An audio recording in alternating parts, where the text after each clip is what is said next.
کہ 28 رجب کو امام حسین کا سفر شروع ہوا. اس سفر کے چند جملے مصائب کے پڑھے جاتے ہیں. شاید آپ کی آنکھوں میں آنسو آ رہے ہوں. ہر آدمی محسوس کر رہا ہے حسین کربلا پہنچنے والے ہیں. 2 محرم کو پہنچے تھے نا. یہ آنکھوں میں آتے آنسو بتا رہے ہیں شاید کوئی حسین کربلا پہنچنے والے ہیں. عزیزان گرامی، 28 رجب کو سفر سے پہلے ایک مرتبہ ایک خط پہنچا مروان کے نام یزید کی طرف سے کہ حسین ابن علی سے مطالبہ کرو کہ بیعت کریں. مروان اور ولید نے منصوبہ بنایا. ایک آدمی سے کہا جاؤ حسین کے گھر اور بلا لاؤ حسین ابن علی کو. ایک آدمی آیا. آپ کو معلوم ہے نا جناب زینب کبریٰ ہر روز امام حسین کی زیارت کے لیے گھر آتی تھی. بس وہ وہی لحظہ تھا جب جناب زینب زیارت کے لیے آئی تھی امام حسین علیہ السلام کی کہ دروازے پہ کسی نے دستک دی اور کہا مروان نے حسین کو بلایا ہے. بس آواز سننا تھی. جناب زینب کا دل تڑپنے لگا کہ بھیا مروان سے ملنے نہ جائیے گا. کہا یہ شہر میری قتل گاہ نہیں ہے، میرا شہادت کربلا میں ہوگی، گھبرانے کی ضرورت نہیں. لیکن جناب زینب اپنی محبت کے اظہار کے لیے آواز دیتی ہیں عباس، علی اکبر، اون و محمد، قاسم و عبداللہ، جعفر جو آپ کے بھائی ہیں، عبداللہ. اپنے تمام بھائیوں کو، بیٹوں، بھتیجوں کو جناب زینب نے آواز دی. 18 جوانان بنی ہاشم کو بلایا. کہا کہ اے میرے شیرو، میرے بھائی کے ساتھ جانا، مروان نے بلایا ہے. اور پھر ایک مرتبہ جناب عباس کو دیکھا جو بڑے قداور تھے. کہا عباس میرے بھائی کو آنچ نہ ہے. جناب عباس نے کہا بی بی میرا آپ سے وعدہ ہے جب تک میری جان میں جان ہے میں مولا حسین پہ کوئی آنچ نہیں آنے دوں گا. چلے جناب سید الشہداء. کتنے جوان ہیں؟ 18 جوانان بنی ہاشم ساتھ. کیا کیا؟ سب نے تلوار حمائل کر لی اور ایک مرتبہ چلے. جب پہنچے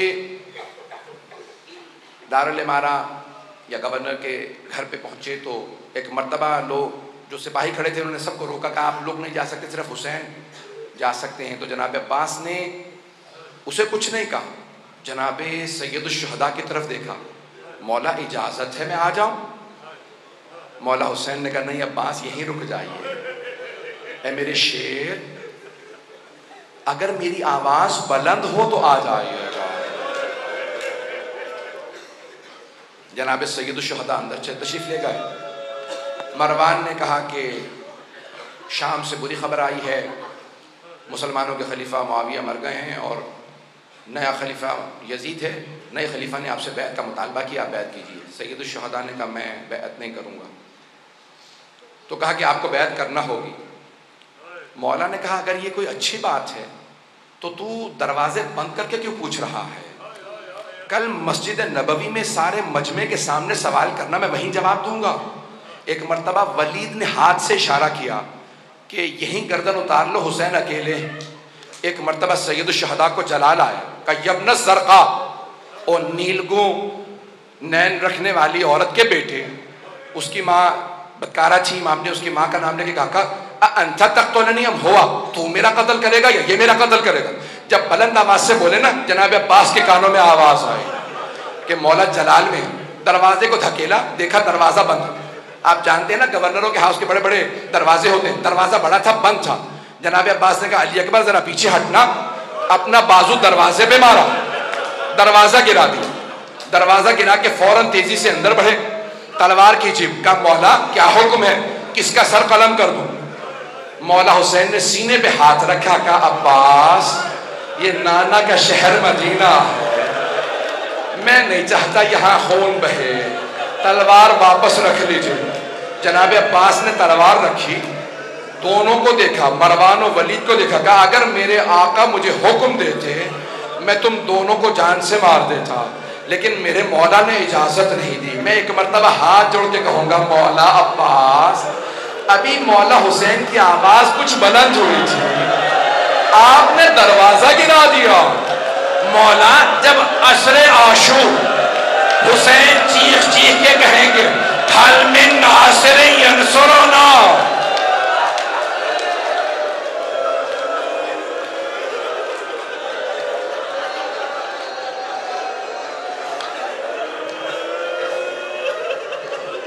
جب عصر میں آواز بلند ہوگی اے غازی عباس اس وقت کیا کیجئے گا؟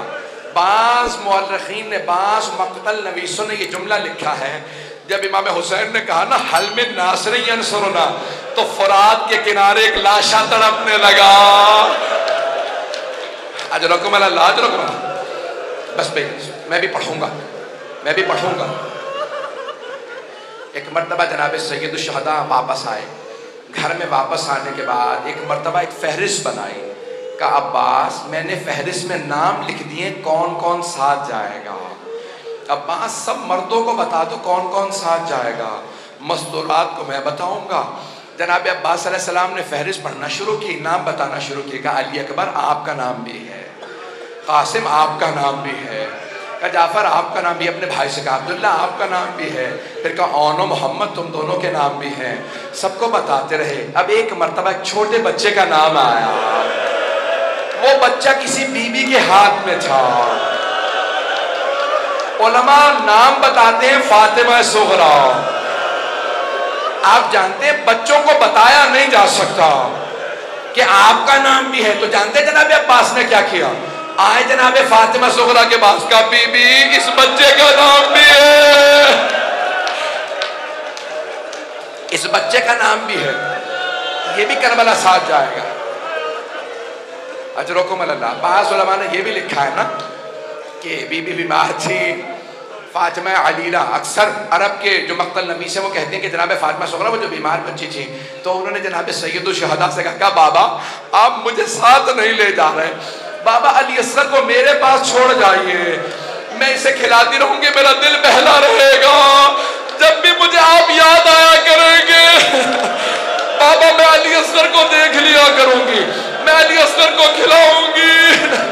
اب جناب سید الشہداء نے جناب فاطمہ صغریٰ سے کچھ نہیں کہا, جناب علی اصغر کو آغوش میں لیا, کان میں کچھ کہا, نہ جانے کیا کہا. جناب علی اصغر مولا کی آغوش میں آ گئے, کسی کے پاس نہیں جا رہے تھے, مولا کے پاس آ گئے. میرا دل کہتا ہے مولا حسین نے کہا ہوگا علی اصغر اگر آپ کربلا نہیں جائیں گے تو حرملہ کا تیر کون کھائے گا؟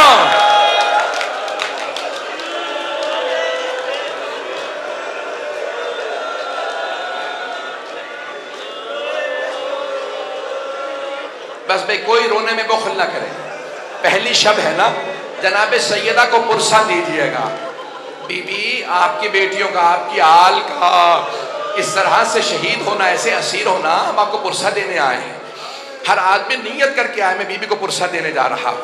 اجرکم اللہ. بس بھئی مولا حسین نے فہرست دی اور خود چلے گئے اپنے نانا سے ودا کرنے کے لیے.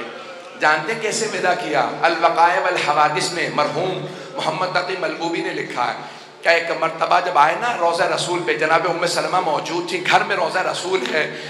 کہا جناب ام سلمہ نے کہا بیٹا یہ کیا حالت بنا رکھی ہے؟ کہا نانی اماں نانا کی امت مجھے رہنے نہیں دے رہی مدینے میں.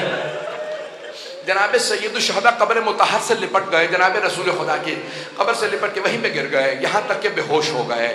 جب غش میں آئے نا تو خود ہی فرماتے ہیں کہ میں نے کیا دیکھا جب میں غش میں آیا کہ میرے نانا قبر سے اٹھے, مجھے گلے سے لگایا اور کہنے لگے کہ حسین میں آپ سے بہت محبت کرتا ہوں, میں آپ کے ساتھ چلوں گا. کہا نانا کیا حکم ہے؟ کہ ان اللہ شاء ان یراک قتیلا, مشیت پروردگار یہی ہے کہ آپ کی شہادت ہوگی. کہ نانا شہادت مجھے قبول ہے, میری بہنوں سے متعلق کیا حکم ہے؟ کہ ان اللہ شاء ان یراہن سبایا, اے میرے لال مشیت تو یہی ہے کہ آپ کی بہنوں کو قیدی بنایا جائے گا. حسین روتے ہوئے اٹھے.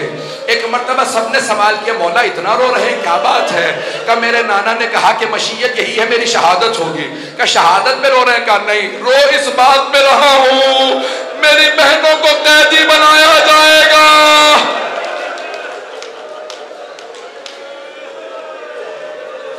میری بہنوں کو قیدی بنایا جائے گا. اجرکم اللہ. بس بھائی جناب سید الشہداء ایک مرتبہ گئے کہاں؟ اپنی ماں جناب سیدہ کی قبر پہ گئے.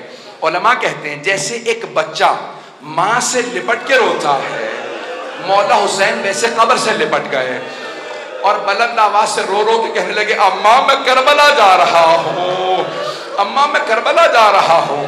ایک مرتبہ محسوس ہوا قبر سے کچھ اٹھ رہا ہے. ایک بی بی اٹھی ہوگی، سینے سے لگا کے کہا ہوگا میرے لال آپ تنہا نہیں جائیں گے، میں ساتھ جاؤں گی، میں شب عاشور اپنے بالوں سے آپ کے مقتل کو صاف کروں گی. میرے لال جب آپ زلجنا سے زمین پہ آئیں گے میں برقعے کا دامن پھیلاؤں گی، میں آپ کے سر کو اپنے برقعے کے دامن میں لوں گی. میرے لال میں کربلا ساتھ جاؤں گی. اٹھے جناب سید الشہداء. بس بھئی 2 سے 4 منٹ 5 منٹ کی زحمت اور دوں گا. اٹھے جناب سید الشہداء. ایک مرتبہ گھر آئے اور کہا کہ سب تیار ہو جائیں. 28 رجب ہے. جناب سید الشہداء نے مسند بچھائی.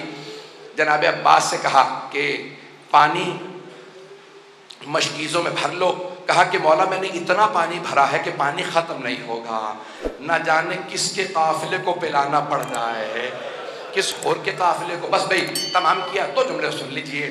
ایک مرتبہ سید الشہداء نے مسند بچھائی، بیٹھ گئے. کہا عباس اماریاں سجا دی جائیں، کجاوے ہوں، اور ایک مرتبہ اچھے اچھے کپڑوں کے اندر، مجھے نہیں معلوم مخمل تھا مختلف. علماء کہتے ہیں بڑے ہی سجائے ہوئے اماریوں کو جناب عباس لے کے آئے. کیوں؟ علی کی بیٹیاں جا رہے ہیں، اماریاں سجائی ہوئی ہیں. کہ اماریاں لے کے آتے رہنا، بیویوں کو ایک مرتبہ سب کو سوار کرا دیا جائے. میں نے سارے مصائب چھوڑ دیے. ایک مرتبہ سید الشہداء مسند بچھائے بیٹھے ہیں. آواز دی. ایک کنیز سے کہا کہ سب کو بیویوں کو بلاتے رہنا. آواز دی کہ حسن مجتبیٰ کی بیوہ آ رہی ہیں. مولا حسین نے آواز دی قاسم ماں کو سوار کرا دو. جناب عبداللہ، جناب قاسم و عبداللہ، ایک نے اپنا گھٹنا زمین پہ رکھا، دوسرے نے اماری کا پردہ ہٹایا، بازو تھاما، ماں کو سوار کرا دیا. سارے میں نے مصائب چھوڑ دیے. سنیں گے جملہ. ایک مرتبہ کسی نے کہا لیلا آ رہی ہے. مولا حسین نے کہا علی اکبر ماں کو سوار کرا دو. جناب علی اکبر نے ماں کا بازو تھاما، نہ جانے ماں کے کلیجے پہ کیا بیچ رہی ہوگی. اماری کا پردہ ہٹایا، ماں کو اماری پہ سوار کرا دیا. اتنے میں آواز آئی علی کی بیٹی ام کلثوم آ رہی ہے. مولا حسین نے آواز دی عباس بہن کو سوار کراؤ. علی اکبر اماری کا پردہ ہٹاؤ. قاسم گھٹنا زمین پہ رکھو. اونو محمد سب سے کہو سایہ کر دے. جناب ام کلثوم آئی. اتنے میں آواز آئی علی کی بیٹی زینب کبریٰ تشریف لا رہی ہے. راوی عبداللہ ابن سنان کہتے میں نے اپنی آنکھوں سے دیکھا حسین مسند سے کھڑے ہو گئے. سارے جوانوں نے سایہ بنا. جیسے جناب زینب آئی، جناب عباس نے کہا بی بی میں آپ کو سوار کرا دوں. جیسے ہی بازو تھاما کہا عباس رک جاؤ، آج میں بھیا آپ سے سوار نہیں ہونا چاہتی. جناب علی اکبر نے کہا پھوپھی اماں میں سوار کرا دوں گا. نہیں علی اکبر. ایک مرتبہ اونو محمد آگے بڑھے کہ اماں ہم حاضر ہے کہ نہیں، رک جاؤ. اب جناب سید الشہداء نے خود کہا کہ بہن میں آپ کو سوار کرا دوں. بی بی نے کہا بھیا مجھے معاف کر دیجئے لیکن آج میں حسین آپ سے بھی سوار نہیں ہوگی. کہا بہن پھر کون سوار کرائے آپ کو ہماری پہ؟ کہا بھیا جو مجھے 11 محرم کو ناکہ پہ سوار کرائے گا وہی مجھے آج سوار کرائے. میرے مولا نے آواز دی میرا سجاد بیٹا.